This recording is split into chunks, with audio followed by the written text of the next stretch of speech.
Ahoj, vítám vás u další videa. Tentokrát celý budget na nějaký nový boxy na rozbalování padnul na tuto věc. Takže doufáme, že si rozbalíme něco, co se nám vyplatí, něco, co se nám zaplatí a něco by nám mohlo trošku toho budgetu vrátit, aby jsme se mohli vrhnout i na nějaký jiné věci. Jinak samozřejmě tady mám připravený nějaký hokejové věci, nějaký overview sbírek a podobně, takže není čas zoufat, videa budou. Aspoň jednou týdně se pokusím zase něco tam zbastlit, něco vymyslet a teď už nás čeká tady Thunder Junction Collector Box. Je to japonský box, takže nejsem si úplně jistý řazením karet v boostru, to se naučíme během rozbalování. Co nás zajímá, jsou tam vlastně tři možnosti, tři sady, jeden hlavní a dva subsety. Jeden z těch subsetů je Breaking News, kde jsou věci jako Mana Drain, Mindbreak Trap, Force of Vigor, Thoth Caesar, z těch asi nejzajímavějších Line Binding a Grindstone. Pak je tam subset Big Score, kde jsou momentálně věci, jako je tam Sword of Wealth and Power, je tam nová Agita, a je tam si Malcolm Synthetizer, asi z těch nejlepších věcí. A samozřejmě, co se týká nějakých top 3 mytiků, nebo top 4, který nás budou zajímat. Z základního jsou jako Jace, Tiny Bones, Terror of the Peaks jako reprint a Final Showdown. A jedno ráro se hodně vystřelilo, nebo dvě, je to Slickshot, Show Off a Satoru Infiltrator. Účka, Cčka neřeším, teoreticky tam možná hodím i nějaký ceny, i když je ještě hodně brzo. Box vyšel na nějakých 5800 korun. V předprodeji v rytíři cena se nezměnila, takže za to se může sehnat. Ještě se sehnat dá, pokud se nepletu. V rychlosti to ověřím, jak to tam vypadá, protože přeci jenom o ty collector boxy je velký zájem. Jasně, ještě jsou dostání z cenu, takže pokud chcete, pokud se vám bude líbit rozbalování, pokud vám přijde, že to má smysl, že to má tu cenu, má se všechno nějaký týká na odplatky, na balíčky, tak potom si to můžete klidně taky pořídit a vyzkoušet na ten gamble.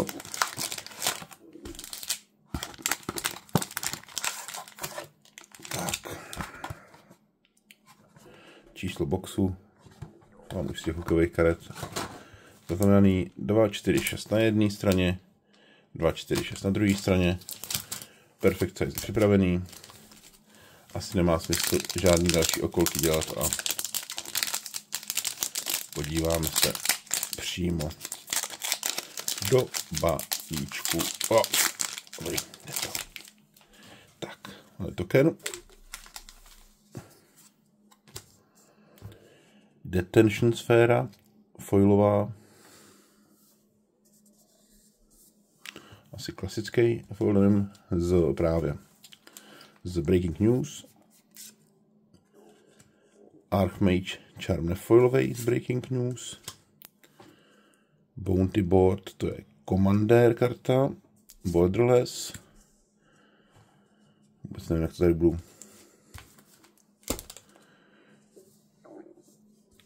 nějak vymýšlet. To je ráro. Foilový ráro, Rakdos Join Up.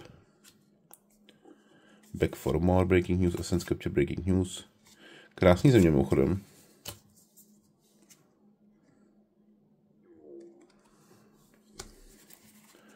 Pak tu máme nějaký účka, komony. Já se teďka úplně řešit nebudu.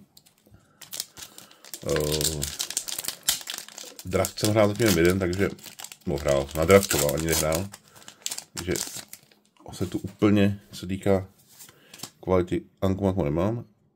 Greed's Gambit, to je právě součástí toho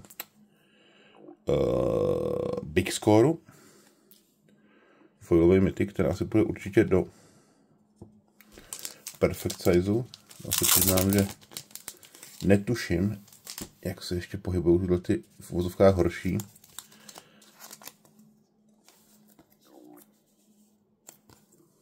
Tak, mám tady Unlicensed Hearth. Hratelná karta z Breaking News. Vihan Dwarf Warlock z Commanderu. Je to mytik, je. Tak celý jsem se začal odbortit, a jsme to začali. Dobrý, tak to je super. Tak jo. Je to mytik. Tak mytici dostanou hromádku, i když budou z Commanderu. Borderless Raro je Step Between Worlds.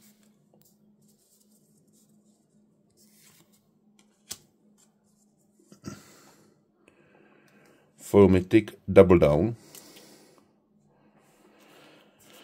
Musím říct, že poslední dobou těch enchantmentů, který kopírují kouzla, který dělají tokeny a podobně, je tolik, že si myslím, že za chvilku to bude trošku rozbitý na EDHčko a uvidíme. Takže mi těch číslo 3, Sewer the Critics, Tyrant Scorn, krásná Svampa a v rychlosti asi nějaký účka a komony. Tak, 2 boostry. Žádnej chase card tam není, ale už tam jsou 3 mytiky. Doufám, že v každém boosteru, možná už 3 booster, druhý, třetí, čtvrtý, tak tam jsou 2 to bude. Další treasure. Fublutlpt, Borderless Foil Raro, Vanishing Verse, Raro z Breaking News, Towerwinder z Commanderu Raro a Riku of Many Paths a Foil Raro Stoic Sphinx, čili konečně poprvé bez mytiků, bohužel. Pak je tady Murder Foilovej, Clear Shot, Forest nádhernej, nějaký deserty a tak dále. Tak, to byl trošku horší balíček, doufejme, že se to samozřejmě vylepší, bude zatím. Myslím, že za ty 3 boostry, kdyby se nám zaplatil jeden balíček, tak máme radost. High Noon, Foil Borderless, Overwhelming Forces, Non-Foil Mythic, na zadní stranou, Commander Embrace the Unknown, Borderless Blooming Marsh, to si dám určitě do balu, a Pillage the Bog Foil Raro, protože ty landy určitě chceme. Jsem neřekl, že vlastně tam reprint těch Fastlandů, možná dokonce všech. Což za mě určitě je super, především ty kaladejský, jako právě Blooming Marsh, nebo kaladejský Ether Reborn, že na to byl.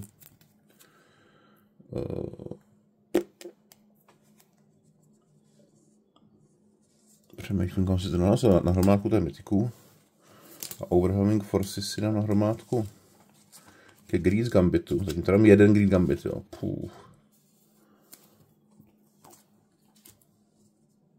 No, už jeden Big Score. Ale foilový Borderless, tak doufejme, že ještě aspoň jeden nebo 2 tam budou. Víš, na to ještě Special Guest, tam jsem zapomněl, to jsou ještě Special Guests. Ale pokud vím, tak jsou dost vzácný. Což je škoda. Tam je samozřejmě třeba... Ale, se. Nový oko Borderless Foil.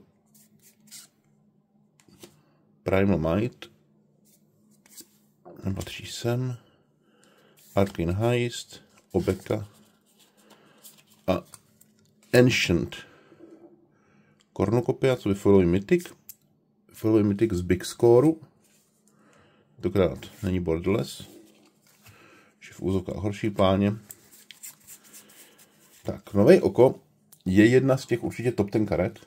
Myslím si, že to z toho jako z jednoho dne důvodu je i to, že to je oko a lidi už teďka mají takový ten oko efekt. Tohle je hodně zajímavá karta. Když zakázíte spell, který má jednou víc barvu. Dostane za každou barvu život. Jednou za kolo a dává to manu jakýkoliv barvy. 3 many, taky hraniční do toho EDHčka, ale myslím si, že úplně v pohodě. Protože vlastně, když hraje zelenou samozřejmě. Protože takový lepší komandér sfér, že? Warring, nebo ten, jak se jmenuje ta věc. Commander Sphere byla zatřeba, ne? Opravíte mi. Dneska to je bez kamery, byl nějaký problém s připojením, Na druhou stranu o to kvalitnější byste měli vidět ty karty. Což asi je fajn u Magiců zrovna. Surgical Extraction foil. Nějaká aplikace nově. Void Slime non-foil. Commanderský Raro. Goldvein Hydra. Borderless, to se mi moc líbí. Jako karta. A Great Train Heist. Zase nějaký účkový věci. Forest nádherný. A pak base karty. Proč to rozbalu? Není to, protože bych doufal, že se mi vrátí. A také doufám, že se mi vrátí samozřejmě investice do toho. Ale nemyslím si, jako není to úplně pravděpodobný. Ale je to proto, že my u nás v týmu sbíráme všechny standardové sady, ideálně jako od nějaký doby, standardové sady. Vždycky nějak jde kurátorem ty sbírky a ten se to musí starat ideálně i jakoby naplňovat ten binder, takže já jsem už od March of the Machine neměl žádnou sadu a když ji mám, tak jsem od March of the Machine snažím koupit Collector Box. March of the Machine se nám povedla číslovaná karta, to bylo super. To jsem potom poměnil. OK. Já si myslím, že tohle není úplně ideální karta s tímhletím treatmentem. Ale těch treatmentů moc nebude. To jsou ty wanted postery. Showcasey. Očividně jsme nějakých, kolik už 6 boosterů in. 7. booster to je, ale první. Tak ten dáme, taky jsem... Dáme jednu hromádku, už jsem to porušil. Byly ty big scory zvlášť.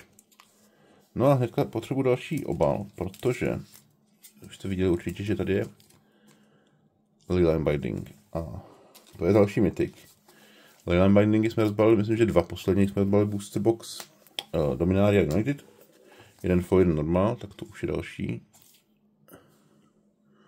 Dust Animus, jenom foilový Raro. Tak, myslím všechny. Přešel si Island jsem tam ještě neviděl, ne? Pokud se nepletu, je to možný. Že ještě máme ostrov. Posledních 5 balíčků. Je to tak bez ostrova. A jakožto asi jako nejčastěji hraju modrou. Papíru se když na legaci mám postavený. No mám postavený ten taxis pro mě. Treasure. Skullcrack. Foilový Raro. Decimate. Bez foilu. Commanderská země. Vraska do Silence, co by non-foil Mythic Wanteru. A foilový Raro 3 Steps Ahead. Tak stačí si poplakat a hned ten první přijde. Tak jeden Mythic. Lepší než dát ten do voka. Vraska do Silencer, jo. Dead Touch. Tak Special Gestů 0. Pořád zatím. Doufám, že vždycky někde v těch předních slotech, protože myslím, že zadních to jen prolítávám. Ještě žádný speciální foiling, ale si bude strašně málo, se obávám. Takže jakoby nejvzácnější 2 hity, tam je zatím ten Big Score, tady tam byl jeden Big Score. Tam byl jeden Big Score Extended. Pest Infestation. Foil, Alter Dominance, Non-Foil. Komandérská karta. Hele. Extended Art. Big Score a foilový Big Score. On fakt stačí říct, ne? O ty karty a oni vám přijdou. Tak teďka to ještě nějaký ten speciál foil, ne? A toho hosta. Lotus Ring to bude karta třeba za 200 nebo za 100. Foilová Jita bude mít možná i 5 bábů. To si myslím, že je schopná ten booster sama sobě zaplatit. Těžko říct, jak to bude, no. Těžko říct. Já si to myslím, že Jita zase bude Jita, i když je slabší, ale to Jita samozřejmě než Umezavova Jita, tak pořád to Jita.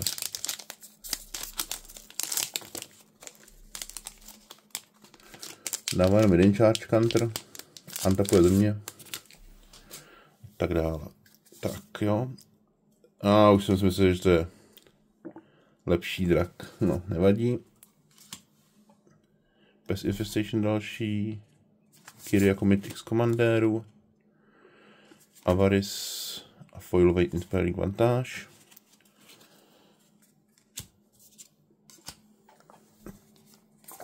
Účkový. Jsou ty Breaking News věci.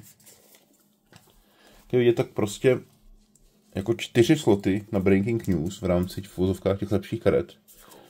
Mě přijde docela dost. Stejně jako si myslím, že asi nebylo úplně nutný, aby tam byl v každém taku jeden ten Commander garantovaný. Vypadají, nevím, jestli vypadají z playboosterů, nebo vypadají už. Aspoň je Borderless Mythic, no. Tak, poslední 2 boostery. Zatím asi Jita, nejlepší asi. Nevím jak na peníze, ještě tam ten Borderless z toho Big Scoreu, tam vůbec netuším, jak to může být. Borderless Foil. A tady bude ten hit Port Razor. A to je právě Special Guest.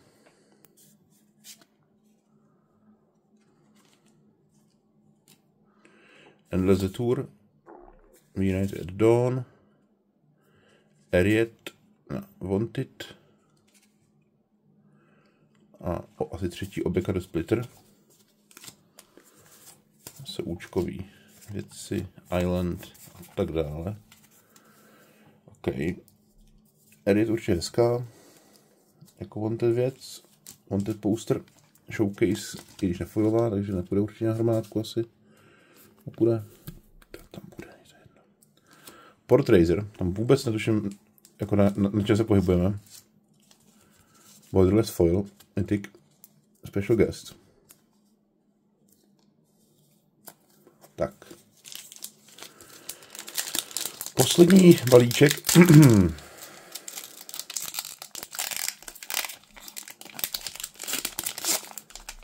Jestli někdo věděli, kde nějak rozumně koupit Marvel Platinum a Upper Decku, tak mi dejte vědět, protože bych si klidně rád rozbal nějaký.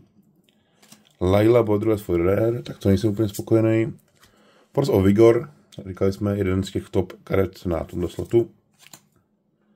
Crackling Spellsinger, Colossal Rattleworm a Aven Interrupter, klasický ráro. To je jeden Scorfling. Tak bohužel Force of Vigor, určitě nejlepší karta, co se týká Breaking News, což vzhledem tomu počtu, kolik těch karet bylo, jako nic moc.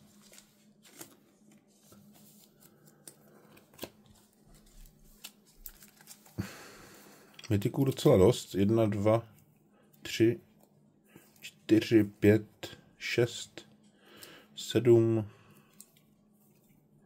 8, 9, 10, 11, 12, 13, jestli mi nic neuteklo. Z toho teda vlastně Force of Vigor, Leyline, ještě jeden tam myslím, že byl. Jo, Overwhelming Forces jsou z Breaking News, což je docela smutný, vzhledem k tomu, že tam bylo 24 slotů. Z Commandérů tam bylo jeden, já jsem myslel, že byly 2.